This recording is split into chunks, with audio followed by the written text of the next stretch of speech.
jamhira mon bandiraɓe sehlaɓe heɗotoɓe radio Diol Sare hannde ko ñalawma alarba awde ko tati lewru septembre 6 ujunaji ɗiɗi no gassi joyi habaruji moɗon ɗemgal pulaar titruji men muɗɗi ko toon to Washington guiɗoɗen noon ko kanko Donald Trump mon continue hande salade wonde ko affaire uji walla dossier ji parɗe Epstein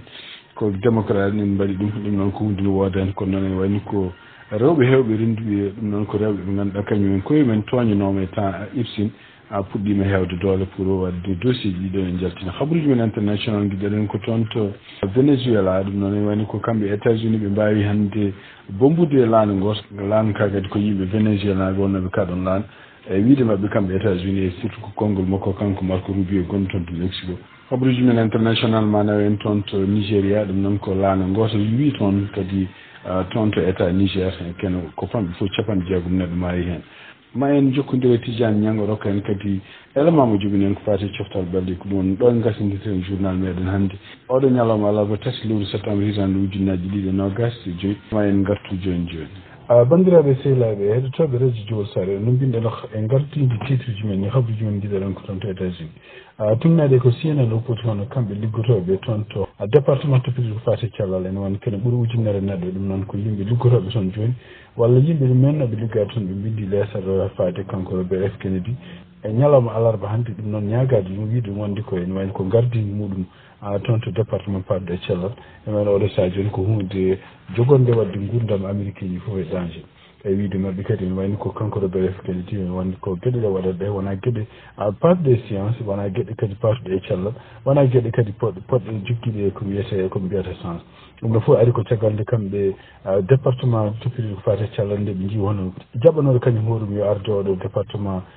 parɗe e cellal ko mbiyata CDC ɗum noon ko fedde laamu toppitide ko fate contrôle won ñawuji won biyeteɗo Suzanne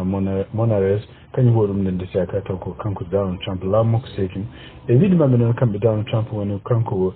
Suzanne Monares ene wayno ɗoftaki agenda mo kanko Donald Trump mo windi pour ardade leydi e ko kadi ɗon agenda kanko Donald Trump yiɗi ko Amérique naɓe ɓeydo jogade cellal kono ene wayno ko kamɓe liggotoɓe toon to CDC e wonnoɓe liggade toon e mennoɓe liggade toon fof ene wayno koɓe mbi wonde ko yiide ɗo sa joni hono yimɓe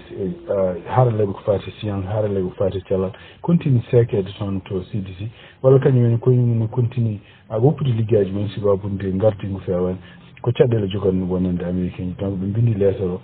o kadi ene wayno copie jumɓe neldi toon to congrès ɗum noon ko ɓuri siftin ɗon toon to congrès kadi ene wayno ko kamɓe république ko kamɓe jogui keewal to banggueji ɗiɗi fof to banggue sénat e to banggue sud représentant andaka noon ene wayno ko kanko Robert F Kennedy est ce que mo jogol jabaɓe ɗum siftin ɗon tan ko Robert F Kennedy caggal nde seeki oɗo Suzanne Monares kanko waɗa makko nomi neɗɗo goto ko neɗɗo kadi billionaire gonnoɗo toon to Californie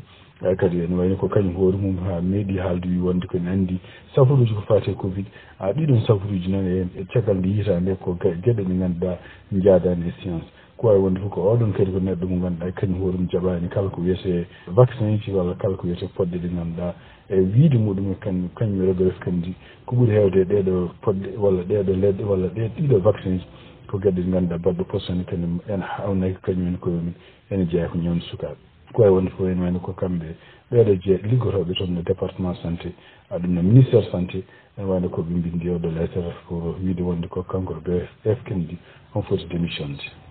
haalde habaruji men ko fati cellal hono kamɓe état ji ko wayno Washington état de Washington e état Oregon e kamɓe Californie ene wayno ko kamɓe ɗiɗo gouverneur uji tati ɓe mbawini kamɓe koye men wadde dental ɗum noon mbiyata ɗum ko alliance pour wawde salade walla dartade walla rokkude kañum wajuji goddi parɗe e cellal taw ko ɗi ngannduɗa ɗi jiida ɗo kanko gouvernement makko kanko Donald Trump rokkata ɗi ɗum no fof kadi ndeɓe jestiri wonde ko kanko Donald Trump walla ndeɓe gulliti wonde ko kanko Donald Trump laamu makko woni koye wattude kala ko fate ɗeɗo pelle toppitiɗi ko fate contrôle ñawuji wattude ɗum politique ɗum ɗo fof kadi ko abbi ko gueɗe ɗe ngannduɗa hen surtout henna wajuji ɗi ngannduɗa gummiɗi toon to CDC oɗo sa joni taw ko kanko Robert F Kennedy mo change ɗum ɗum noon ko wajuji kaɓannoɗe surtout gila nde hitande ujunnaji ɗiɗi e nogas e ɗiɗi ko fate Covid 19 ɗum noon ha hande ko gueɗe ñawuji pawto ɗum noon ko kamɓe CDC wona wayno ko wajibi dokar oɗo saha joni ko hunde nde ganduɗa jiida e ko yimɓe kamɓe haralaɓe ko fate science walla kamɓe ɗeɗo leyɗele sasniɗe gouverneur uji men ko démocrate en mbi wonde ko ɗum ɗo ko hunde hawnaki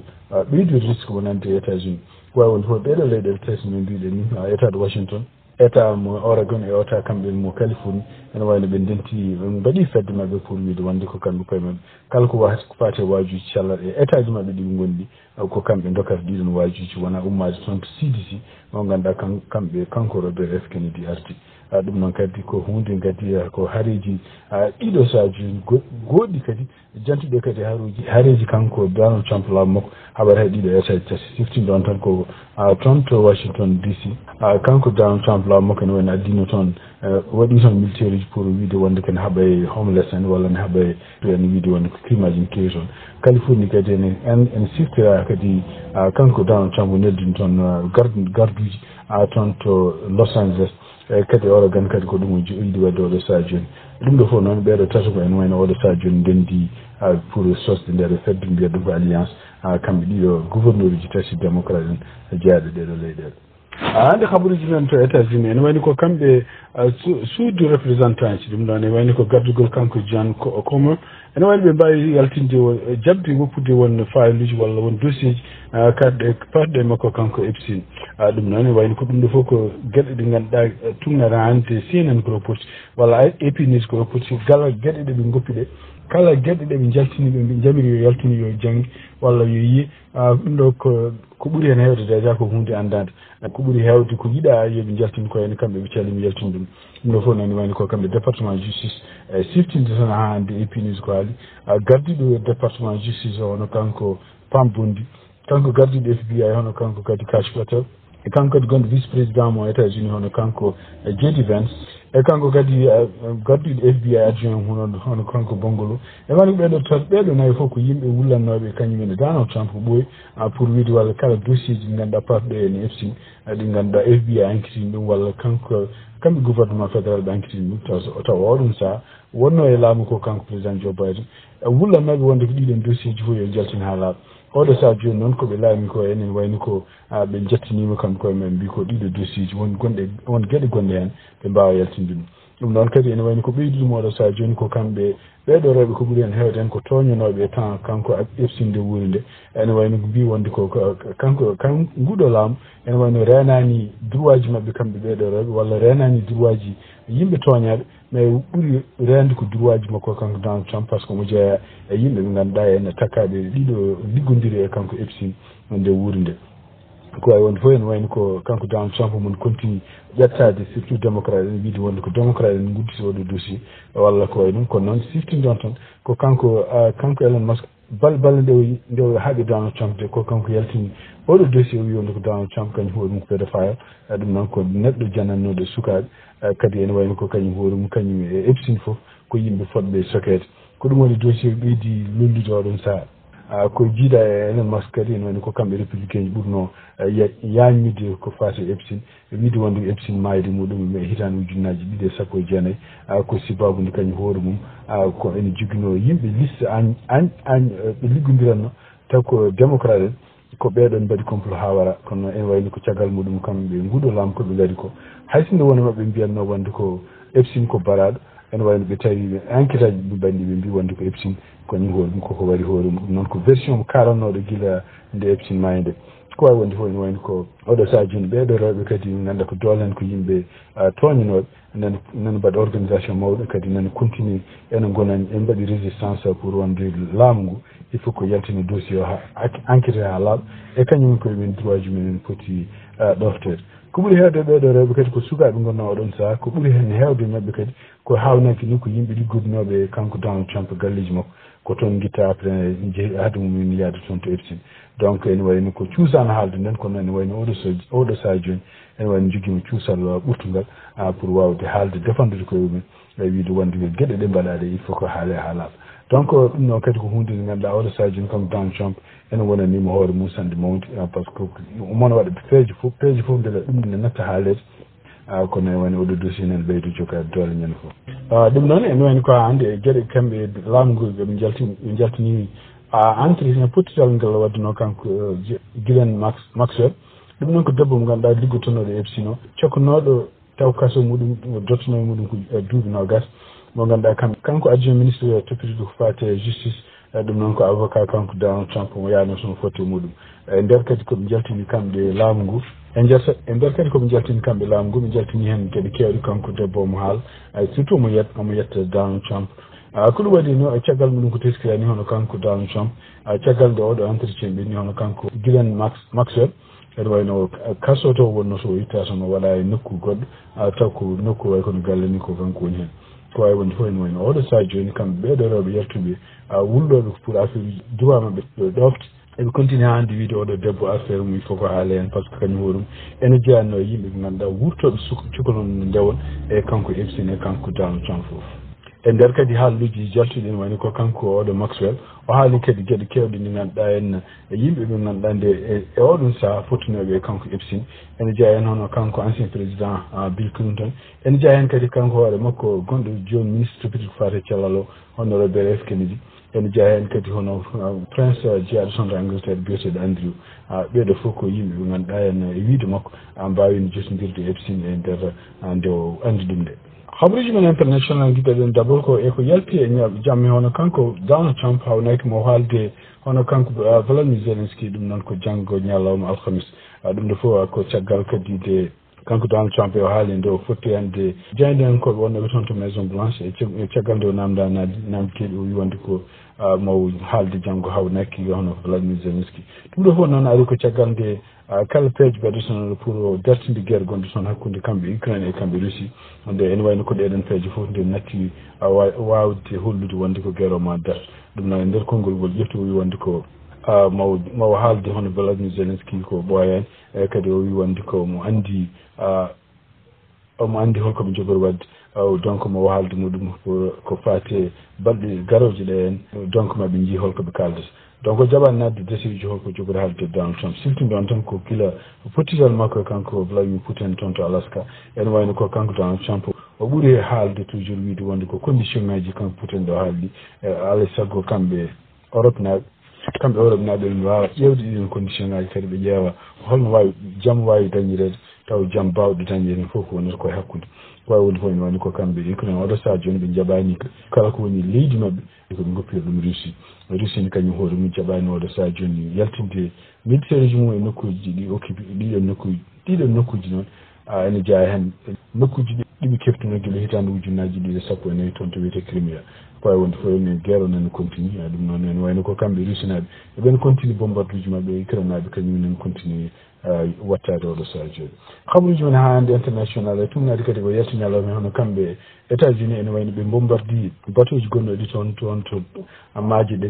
goɗɗani Venezuela e wiide mabɓe kadi ɗiɗo bombardement ji ko laaɗe ɗe ɓe bombardi ɗe ko laaɗe ɗe ganduɗa banno ko yimɓe waɗoɓe trafic ko fate drogue ɗum noon siltude noon ko kanko Donald Trump laamu makko mon continue ha hande haalde wiɓe wonde ko Venezuela ene nelda yimɓe yeeyoɓe drogue walla hutortoɓe drogue toon to États-Unis kala yimɓe ɓe o yaltinanno walla yimɓe ɓe o wiyanno alay saago jalta Amérique taw surtout taw ko Venezuela naɓe ko e wiide makko kanko Donald Trump walla laamu makko ɓeɗo yimɓe fof ko yimɓe ɓe ganduɗa henne ko waɗoɓe business drogue aji e ko way noon ko wawi wonde fof ene wayno ko kanko Venezuela gardi ɗum Maduro o haalino guila hiccanko wi wonde ko mo faami wonde ko Donald Trump ñana neldi militaire uji he ɗum noon batuji ɗi kadi ko batuji baɗɗi hen sa bombeji nucléaire toon to diwan jeeji gonɗo sara mabɓe kamɓe Venezuela o anda holkoni sababu mum kono ko wawi wonde fof ɗum ɗo ko toon gueeci ene wayno ko kanko Maduro kadi o wi wonde ko kala ko Amérique werle mabɓe kamɓe koye eɓe paari défendude leydi mabɓe ɗum noon wayno ko poɗodiral ha hande ne wayno ko menace uji gonɗi hakkude kamɓe américain ji e kamɓe Venezuela naɓe hande habaruji men international e wayno ko ñalawmaji saɗa bannoɗo toon to Chine ha hande nene continue haalede aduna noon kamɓe Chine ene wayno ɓe mbawi rendinde toon leyɗele nayyi taw ɗeɗo leyɗele nayyi kadi ko leyɗele ɗe ganduɗa kamɓe États-Unis ene wayno ko mbi kono ko leyɗele andi mumen donc ko ɓuuri teskideɗen ko kanko gardiɗo Corée du Nord kanko gardiɗo Iran kanko garduɗo Russie e kanko garduɗo Chine donc kamɓe nayi fof ɓe jiyama ɓe jaada e kadi e haalluji ɓe kala ɗi hen wayno ko haalluji ɗi henno ko ñoore ni kono ene wayno ko eɓe tooña hen affaire yimɓe ardiɓe taw ko yimɓe joom duuɓi kono ɓe kadi ɓe kaali hen kadi mbi wonde ko ene wayno ko technologie mbaɗaɗo joni o hawnaki kadi ko fate biologie ma wawa wallude neɗɗo won wuuro ni ken woni temedere capanɗe joyi hitande kono ko ɓuuri teskirede tan e wayno ko kamɓe Chine ɓe kolli no fewi doole ɓe kollini kadi mbawka kesa ɗum noon koye technologie kesa moɓe créé toon surtout ko fate kaɓirɗe ɗeɗo kaɓirɗe kadi ene wayno ko ha hande tumnade jayniyankoɓe ko ɗum fof ko hollude wonde hulɓinde walla hawna kadi ko rentinde wonde ko kamɓe yiyaaɓe toon to hirnaki eɓe jogui doole ɗum noon ene wayno ko rentinde surtout Amérique hono kanko Donald Trump kadi nder conférence mo waɗi o haali hen o wi wonde ko ɗeɗo leyɗele surtout denduɗe toon en nden nde riche ene gabbi Chine ene wayno ko ley holluɓe wonde ko anji makko ɗum noon surtout ɗon tan ɗeɗo leyɗele fof kaalaɗe toon ene jeeya e fedde wiyetende BRICS ɗum noon BRICS hono kamɓe Brésil en kamɓe Russie kamɓe Inde e kamɓe kadi Afrique du Sud ɓeɗo fof ne jeeya hen e kamɓe Chine donc ɗeɗo leyɗele fof ene wayno kadi kañumen komin gari toon jiyama toon e ñalawma manditare kamɓe Chine ɓe joguino balɗe ɓennuɗe habaruji men international ha hande toon to Tripoli tumnade kadi ko Rise Happiness haali ɗum noon ko versime français ko haali ene wayno ko attaque bonɗo waɗino toon ɗum noon ko talata hanki ɗum noon ko yesso brigade mo mbiyata brigade camp bani wallide ɗum noon ko ɗum oɗon camp woni ko ken won temedere capanɗe jeetati kilométre banggue worgo funnague liɓe Tripoli tunade hande communiqué o haali ko ene wayno ko hay goto e yimɓe soldateɓe wonɓe ɗon e oɗon camp hay goto gañaki hen ko waɗi bonandeji seeɗa kono ko ɓuuri bonde hen ko oso oɗo bannoɗo ɗiɗo bomboji ko kañum hoore mum ene wayno fusi hen ene ɗamina kadi baɗɗo oɗo bombo kañum hoore mum maayi hen ɗum noon tumnade hande communiqué gon toon kamɓe hohoɓe toon to Libye ene wayno ɓe mbi oɗo attaque baɗɗo toon o ɗum ɗo kadi ko golle waɗ boniyankoɓe ko mbiyata terroriste nguɗo janngu kadi ari ko ene wayno ko e saaha mo kamɓe Libye ene wayno ɓe goni ha hande e sifa mum wiyete a deejre ala toon e ɗum noon kadi oɗo kan kadi janaɗo toon mo mbiyata kan Bani Walid ko kan ɓurɗo heblere kadi ɓurɗo kadi kañum hoore mum wiyede wonde ko kañumen ene darto no fewi pour habde e kala waɗ boniyankoɓe walla kala pelle baɗoji ko boni ko woni toon to Libye ko mbiyata criminel en ha hande tumnade komin koye mbi oɗo camp biyeteɗo Bani Walid woni ko hakkude Tripoli Misrata e wonde Sirte oɗo camp kañum hoore mum ne en andi no fewi ko fate attaque uji baɗi ni hen ɗum noon ko attaque uji baɗɗi dans le passé ko wawi wonde ko ha hande hay groupe goto kañum hoore mum wiyani wonde ko kañum waɗi nguɗo janggu toon to Tripoli kono ne wayno ko so tawi ha hande ɗum andaka firti tan wonde ko yimɓe jihadiste uji yenanoɓe toon to Tripoli ɗum noon ko gila nde kanko Kaddafi nde woni e laamu nde ha nde caggal nde o natti wonde laamu ene wayno hawnaki woni koye fuɗɗitade kadi toon to Libye toon to Nigéria ko famɗi fof capanɗe jeegom neɗɗo maayi caggal nde laana mbanno ko ken wona temedere neɗɗo ɗum noon ko hunde ɓurtude nde ko kaaɗo laana wawi nawde caggal nde yiwi toon to état biyeteɗo Niger state ɗum noon ko toon to Nigéria ɗum noon kadi ene wayno tumnade ha hande koɓe kaali ɓe mbi wonde ko famɗi fof capanɗe jeegom neɗɗo maayi hen kono noon ene wayno ɓe dandi kene abbo e sappo e ɗiɗi neɗɗo hedde 11 heures ñalawma heure locale toon to Nigéria talata hanki subaka e kadi ene wayno ko oɗo saha joni eɓene continue enquête ko woni sababu kono ene wayno laana ka fano toon koto wuuro wiyetengo Douga tumnade hande habaruji gumiɗi toon to Nigéria état Niger ene wayno ko service aji toppiɗi ko fati e urgence mbi wonde ko ñande alarba nde hande nde mbi wonde ko e wiide mabɓe kaaɗo laana waɗi ɗumen yiwde ko caggal nde kañum horum nde yaata nde yani e lekki gooti gonnoki toon e ndiyam ko ɗum wadde accident ko wawi wonde fof ene wayno ko oɗo saha joni e kaalani taw hol maaɓe ɓe holto jeeya est ce que ko Nigéria naaɓe walla ko Niger naaɓe bandiraɓe sehlaɓe heɗotoɓe radio Jowol Sare ma en jokkodiri Tidiane Niang joni o rokken élément makko coftarɗon Tidiane Niang bisimilla hira moon musidɓe tedduɓe hettiyankoɓe haalirde radio Jowol Sare joni kabaruji men coftal ɓalli gadorɗen kabaruji men coftal ɓalli koye nder leydi Mauritanie hello men tournement ji Fouta hitande ujunnaji ɗe nogas joyyi gasi ha laaɓi kihiɗe hande tourment ceylagal seeno hitande ujunnaji ɗe nogas joyyi to wuuro Seeno Busoɓe kihiɗe hande kippu bolol doggo kañum hiwdirno kippu juude kiwdiral ngal wawno gasir ko ɗekki 00 tumo nde pay faw petta ko kippu bolol doggo wawi hebde polgu loggi nayyi loggi tati tourment wolum hitandu junnaji ɗe nogas joyi en jokki ñalawma hannde garlol kañum heeɓi polgue yesso kippu mbaheta ko logol gotol ndiga classement oɗo poula ardi ɗum ko kippu garlol en jogui 7 point ɗiɗaɓo ko kippu mbahe en jogui 6 point tataɓo ko kippu fondo en jogui 4 point uddidogol ngol ko kippu wolum ala he toɓɓere wotere tourment jowol hitandu junnaji ɗe nogas joyi pottital kihiɗe hannde to terrain fonde kippu salndu fouta kañum heeɓi polgue yesso kippu fc bilbas taw ko logui joyi logui ɗiɗi tourment jowol en jokki ñalawma janggo poule b so woni 17h gmt to terrain fonde kippu fc faya ma hiwdere kippu ASC Lode Jama rim dande ma hitandu junnaji ɗe nogas joyi ma fuɗɗi to ñalawma janggo so woni 17h gmt to wuro Koundé Rew kippu Koundé Rew ma hiwdere kippu siwi hono équipe national mo leydi Mauritanie yettima subaka hannde to wuro Nouadhibou ngam heɓanade pottitte mabɓe ɗiɗi qualification coupe du monde hitandu ujunnaji ɗe nogas jeegom ko siftinde bandiraɓe équipe national mo leydi Mauritanie en jogui pottitte ɗiɗi 5 septembre e jeenayyi lewru septembre pottitte ɗe fof joueur ko 19h GMT hono kippu leydi Mauritanie ma hewdiri kippu Togo en nando mabɓe mo kippu Soudan du Sud Togo en tijja e jammago he to wuro Nouadhibou ngam heɓanade pottital mabɓe 5 nduɗo lewru gonɗon hakkude mabɓe équipe national mo leydi Mauritanie oɗo classement ko classement diɗɗal B ardi ɗum ko république démocratique du Congo en jogui 13 points ɗiɗaɓo ko kippu Sénégal en jogui 12 points tataɓo ko kippu Soudan en jogui 12 toɓɓere nayaɓo ko kippu Togo en jogui toɓɓe 4 joyaɓo ko kippu Soudan du Sud en jogui toɓɓe 3 uddidogol ngol ko équipe nationale mo leydi Mauritanie en jogui toɓɓe 2 tumnade fédération mo leydi Sénégal ɓe kolliti hono Ismaïla Sarr heɓata fartange fettude pottitte mabɓe ɗiɗi qualification coupe du monde hitandu ujunnaji ɗe nogas e jeegom hakkude mabɓe kippu Soudan e république démocratique du Congo lomti Ismaïla Sarr ko biteɗo Hussein Niang pottital qualification coupe du monde hitandu ujunnaji ɗe nogas e jeegom Jeune Afrique gasgal ñalawma hannde kippu Gabon kañum yeehe nder terre Seychelles fi ɗum logginayi ndiga qualification coupe du monde zone Afrique ene jokki ñalawma janggo so woni 16h GMT Île Maurice ma hiwdir kippu Cap Vert 16h GMT Angola ma jabbo kippu Libye 16h GMT Guinée Bissau ma hiwdir kippu Sierra Leone so woni 13h GMT kippu Tchad ma hiwdir kippu Ghana qualification coupe d'Afrique en jokki ñalawma janggo so woni 19h GMT Cameroun ma hiwdir kippu Eswatini 19h GMT Algérie ma hiwdir Botswana Mali ma hiwdir Comore 19h GMT Tunisie ma jabbo kippu Libéria